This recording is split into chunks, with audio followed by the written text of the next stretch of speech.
여러분 안녕하십니까? 김건희 여사 공천 개입 의혹의 핵심 인물 명태균 씨 관련 뉴스가 연일 정치권을 강타하고 있습니다만 명 씨와 가깝다고 지목된 정치인들은 물론 대통령실도 속 시원한 답변을 못 내고 있는 분위기인데요. 이에 야권은 뭐가 무서워 대응도 못하냐며 정부 여당을 몰아붙였고 국민의힘에서는 검찰의 철저한 수사가 필요하다는 목소리가 나옵니다. 첫 소식 김지인 기자가 보도합니다. 대통령실은 윤석열 대통령 후보와 명태균 씨가 두 차례 만났다고 인정했지만 부실한 해명은 거듭 도마에 올랐습니다. 의혹의 핵심인 총선 공천에 대해선 설명이 없었습니다. 야권은 제2의 국정농단 사태라면서 일개 정치 브로커가 대통령을 겁박하는데 대통령실이 대응도 못한다고 질타했습니다. 명태균 씨의 새치 혀끝에 윤석열 정권의 명운이 걸려 있는 듯한 형국입니다. 또 2021년 대선 경선 당시 국민의힘 당원 명부가 명 씨에게 유출됐다는 추가 의혹을 제기하며 공세를 이어갔습니다.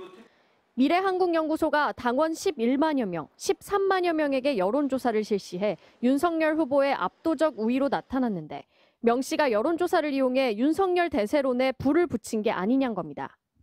비공개 여론조사가 23회 실시된 것으로 돼 있고 계약이 없었고 돈 거래도 없었습니다.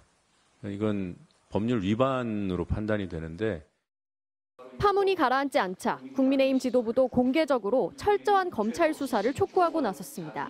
협잡군 정치 브로커는 발을 못 붙이게 하겠다며 거론된 정치인들도 당당하게 입장을 설명하라고 요구했습니다. 정치 브로커가 자기 건드리지 못할 것이라고 떠들고 다니는 것 국민들께서 얼마나 한심하게 보시겠습니까? 신속하고 엄정한 수사를 촉구합니다. 당원 명부 유출 의혹에 대해선 당 차원의 진상조사에 나섰습니다. 당시 윤석열, 홍준표, 유승민, 원희룡 전 캠프에 안심번호를 적용한 당원 명부를 보냈는데 이후 명 씨에게 넘어간 과정을 확인해 보겠다는 겁니다.